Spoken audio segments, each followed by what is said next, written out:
Welcome to Khanversations. I am Muqtedar Khan, your host, and today I'm going to talk to you about the chatter about reviving the RIC format, the Russia, India, China alliance. So there is a lot of discussions going on. Actually, they have heated up in the last couple of days, especially in the light of a threat that was made by the NATO Secretary General Mark Rutte about how Donald Trump was going to impose secondary sanctions on countries that are trading with Russia, basically identifying by name India, China, and Brazil, the leading lights of the BRICS group of countries. So in the light of this threat from the NATO Secretary General and also essentially Donald Trump, who in his meeting with Mark Rutte said that he was very upset with Vladimir Putin and basically because there was no ceasefire with Ukraine, and therefore he has given 50 days for Russia to essentially end the war. Otherwise, he was going to impose secondary sanctions on all those countries that are trading with Russia. So the idea is basically to kill Russian exports and thereby kill its economy and thereby kill its capacity to wage war. We are very unhappy, I am, with Russia, but we'll discuss that maybe a different day. But we're very, very unhappy with them, and we're going to be doing very severe tariffs if we don't have a deal in 50 days. Tariffs at about 100%. You'd call them secondary tariffs. But it could be backfiring. It is quite possible that Donald Trump's targeting of the economies of India and China in connection to their buying Chinese oil, they buy about $300 billion of discounted Russian crude oil every year now for the last 2 years, which has kept the Russian economy floating. But it is this particular threat from Donald Trump and NATO which has essentially revived this chatter of reviving RIC. So I'm going to basically talk about what RIC was, could be, and the potential that RIC has. It is essentially a mini version of SCO or mini version of BRICS, because all these three countries are the key members of SCO and BRICS. Anyway, I don't think that it is going to become a significant force right away. But before I tell you why, subscribe to the channel Khanversations, like this video, press the bell icon, and don't forget to share this video with your socio-political network. So first, let me tell you why RIC can be very significant. So if you look at this particular chart, what you will see is that according to the latest GDP calculations, when adjusted for purchasing power parity, you will find that the biggest economy in the world is China at about $40 trillion, followed by the US at $30 trillion, followed by India at $17 trillion, and then Russia at $7 trillion. So if you look at it from a purchasing power parity, the top four economies are basically US and RIC, Russia, India, China. But if you take away the purchasing power and look at it from a nominal value perspective, even then India and China are now in the top four economies. So from an economic perspective, this is RIC is a very powerful bloc, and it should have the capacity to resist in basically a NATO economic onslaught upon them, that is US in combination with European Union. But if you look at the global power index about the world's most powerful countries from a military perspective, it is an interesting list, and this is for 2025 too. The US is clearly the most powerful military power on earth, but followed by that it is Russia, China, and India again. So it is again US and RIC. So the point that I'm trying to make here is that whether you're looking at it from an economic perspective or whether you're looking at it from a military perspective, the top four countries in the world are Russia, India, China, and the US. And so by pushing these three countries together, which is Russia, India, and China, the United States is inadvertently going to create a counterfoil to itself. And these countries, if they can get together, if they can trust each other, if they can work together, coordinate their resistance to the United States, they could present a counter-hegemonic challenge to the United States, especially at this moment when the West is divided. The United States' commitment to NATO is not fully there. More and more Europeans are worried that Donald Trump or even the United States in the short term or long term is going to abandon Europe. So they are trying to essentially increase their own capacity to defend themselves. But the tariffs war that Donald Trump has unleashed on the rest of the world has created a very deep cleavage between the US and Canada, which are NATO partners, and US and Europe. So at a moment when the West is getting weak, this move to unite non-Western powers, Asia, in Asia, that is Russia, India, China, is not in the interest of the United States. But the question then is, can these countries get their act together? The idea of creating an RIC was mooted in the 1990s by Russian Prime Minister Promikov, I think. And it has not really gone very far. In fact, Russia, India, China have not had a summit meeting or foreign ministers meeting in the last 5-6 years. I think the last time was before COVID. So, plus it is not institutionalized. There is no strategic plan. There is no, shall we say, shade activities like, for example, the Quad. The Quad is also a loose alliance of the United States, Japan, Australia, and India. But the Quad regularly has exercises, they have regular meetings, there's a foreign ministers meeting, there's a defense ministers meeting, and then there's heads of state since 2021. And there's going to be a Quad summit again in India, probably in September. And Donald Trump has confirmed that if Donald Trump comes, the prime ministers of Australia and Japan too will. So RIC is not even as regular as the Quad is. But the idea has been around for a while, and the idea is clearly to basically resist U.S. and Western hegemony, especially in Asia. But unfortunately, this group, or fortunately, depending on from what point of view you're looking at it, this group has not got any salience. And the reason for that really is that India-China relations have become less and less friendly in the past few years. In fact, historically, you could argue that India and China, while they have maintained a peaceful border more or less since 1962, with occasional skirmishes which are not really battles, but the tension has remained, primarily because of China-Pakistan relations. China's investments in Pakistan, China's CPEC or the Belt and Road Initiative, which actually goes through what India calls as Pak-occupied Kashmir.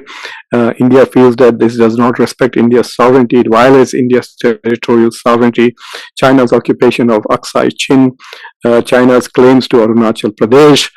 All of these things are indications to India that China does not respect India's territorial integrity, and China's commitment and support for Pakistan, especially as witnessed just 2 months ago during Operation Sindoor, when China supplied Pakistan with weapons before the conflict and real-time intelligence during the conflict.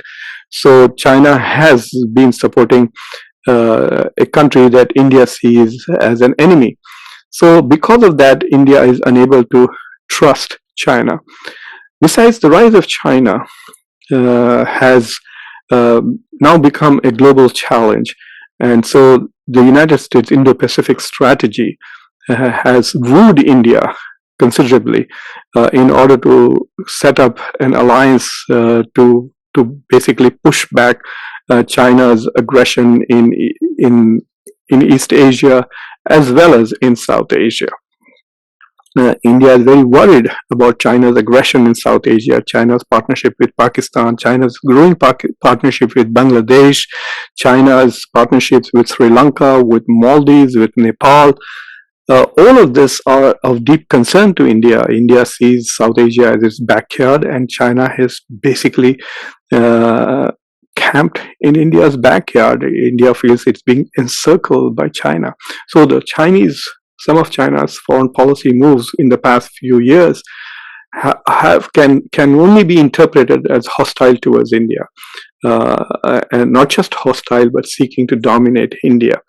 And then, of course, the Galwan episode, where the Chinese troops crossed border and there was basically a massive brawl, if one may call it that, in which India lost dozens of soldiers, has been, shall we say, confidence shattering, and has done great damage to India-China relations and pushed it back. But since October last year, India and China have been working to improving their relations, and recent trips by India's National Security Advisor, India's Defense Ministers, India's Foreign Minister to Beijing suggest that India is working very hard to normalize its relations with China. The idea to revive RIC is coming from Russia. About 2 months ago, Russia's Foreign Minister Sergei Lavrov basically said it is an urgent need to revive this mechanism. India sees this as a mechanism of dialogue. It doesn't see it as an alliance. It does not see it as an institution. It's just a dialogue in which three countries get together and talk about their global and regional concerns. So it's like getting together for a cup of tea in a restaurant with two of your friends, associates, and then you talk about what's going on in the world. But nothing else. Are there strategic cooperations? Are they going to share military technology? Are they going to share intelligence? There is no such ideas mooted at the moment. And so therefore, it is just a basic idea which has not gone anywhere in over 3 decades. But right now, like I said, this move by President Trump to threaten India and China with secondary sanctions. Also, Brazil is not part of the RIC. In context of their trade with Russia, gives all three of them a common ground. Russia does not want to lose its markets. It wants India and China to continue buying oil. Otherwise, it's going to be in deep trouble. China obviously does not want to be bullied by the US. Now the ball falls in India's court. Lately, the prices of oil has gone down, so the gap between the discounted price at which India is buying Russian oil and the market price of oil is reducing. So India could shift from buying Russian oil to buying Middle Eastern oil. India already buys oil. 2/3 of India's energy comes from basically oil comes from Saudi Arabia, Iraq, and United Arab Emirates. Most of the gas comes from Qatar. So India could easily move to the Middle East by paying a slight premium.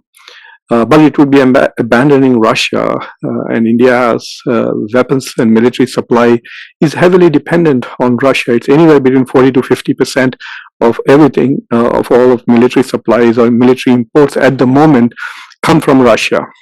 And there is shall we say, proposals to buy more. If India chooses to go with the 5th generation Su-57, then there will be more close relations of the defense kind, which are not easy to disentangle. So India is still connected to Russia, even though in the commercial arena it could move away from Russia. But if Russia would say that if you move away, stop buying our oil, then it will impact our defense cooperation. Then India's autonomy will be reduced. India now also has great trade relations with China. There is a clear dependence on rare earth materials, pharmaceutical supplies.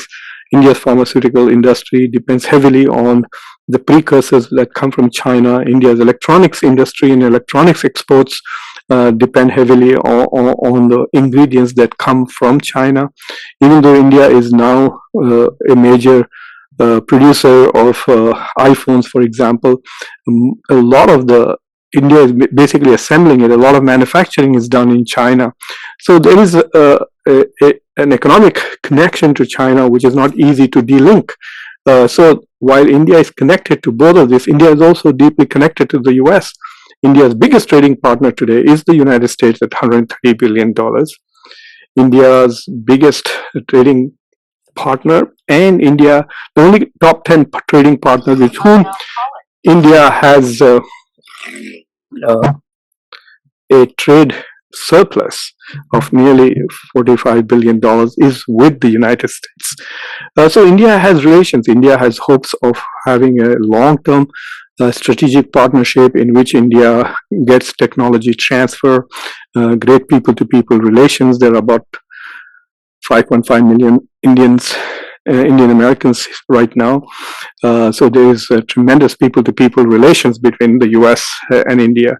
So for India at the moment, the US is a magnet that is pulling India away from China and Russia. And in fact, from the global south into the global north, India wants to be part of the G7. India wants to be a part of Quad and so on and so forth. But this particular period of Donald Trump's presidency has come as a ripple.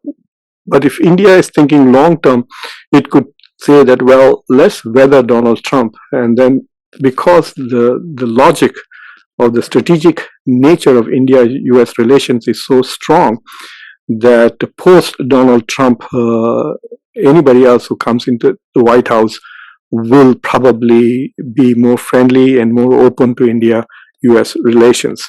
So it is quite possible that the Indian government will not move rapidly to revitalize RIC or make it a major force in global politics, because it still entertains the idea of a very close partnership with the United States.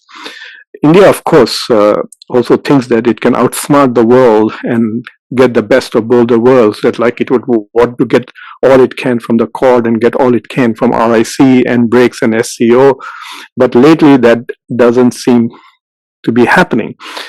India was clearly isolated in the defense ministers summit with of SCO. India was forced to sign on to the BRICS statement, which was very critical of US tariffs and of Israeli genocidal war in Gaza. India didn't want to push either of the two, but was forced to do that. Otherwise, BRICS statement would not carry a condemnation of the terrorist attacks in Pahalgam, which India suffered in April of this year. So India realizes that it cannot have, basically it cannot, have its cake and eat it too. So it will have to make concessions. And so this is a very critical diplomatic and strategic moment for India. Should it start hedging by trying to revive and strengthen the Russia, India, China strategic dialogue, make it like a partnership, or just sit out Donald Trump's basically term and wait for the next American president to resume the pro-India US partnership. It is quite possible that Russia is feeling isolated from the world and is afraid that even if the war ends, it may not be able to resume its good relations with the West, especially with Europe. And so it does not want to be isolated in the world, and therefore is reaching out to the other Asian powers who may now have reason to have good relations with Russia. So basically Russia is feeling lonely and wants friends and wants to revive RIC, because India and China, as I said, are two of the four more powerful countries in the world, militarily as well as economically, even though there are various other challenges that these two countries face. So will RIC happen in the near future? No. Primarily because the India-China relationship will take a lot of work for normalization, either a lot of tolerance from India or some significant changes in the way China has been doing business with regards to India. Can India overlook China's tremendous commitment to Pakistan? I don't think so. And if India can't do that, then how can India trust China and have a close alliance with China and Russia to the extent that it would alienate the US? The US is far more powerful than China. The US is far more useful to India than China at the moment. So for India, the question is really very difficult. It would like to have a strong RIC, but because of the zero-sum nature of its relations with, at the moment, with US and RIC, I think India is going to slow pedal RIC, not kill it entirely, but not give it too much oxygen, really. And I think this is my recommendation to India, is to tolerate Donald Trump and not rock the boat too much with the US, and then see what happens in 2028. Even if J.D. Vance were elected as president, I think J.D. Vance would be regardless of what positions he takes, they will be consistent. And so there will be no guessing and uncertainty as it is at the moment under Donald Trump's presidency. So, for example, we know that J.D. Vance is an isolationist and he would like to reduce the United States international footprint. I mean, he was against the war with Iran, against bombing Iran's nuclear facilities. He was even against bombing the Houthis. And he wants to end the war with Ukraine or just walk away from Ukraine. He said on more than one occasion that if ceasefire doesn't happen soon, the US should walk away from the Russia-Ukraine entanglement. So even if J.D. Vance were to become a president in 2028, there will be a consistency to US foreign policy, which would make it easy for India to develop its own strategic plans and invest in its own strategic relations with the West or with the East. But there's one problem. While India wants to be part of the West, there's a geographical limitation. India is in the East. India is an Asian country. It's not a European country. It's not a North American country. So while ideologically it may want to be part of the West, part of G7, part of a close strategic and economic partnership with Europe, as well as with the US, China is its neighbor. Anyway, I hope that these thoughts give you something to think about the geopolitics of the day. And so please subscribe to Khanversations, like this video, press the bell icon, and don't forget to share this video with your socio-political network. And then until next time, I'm your host Muqtedar Khan. Take care.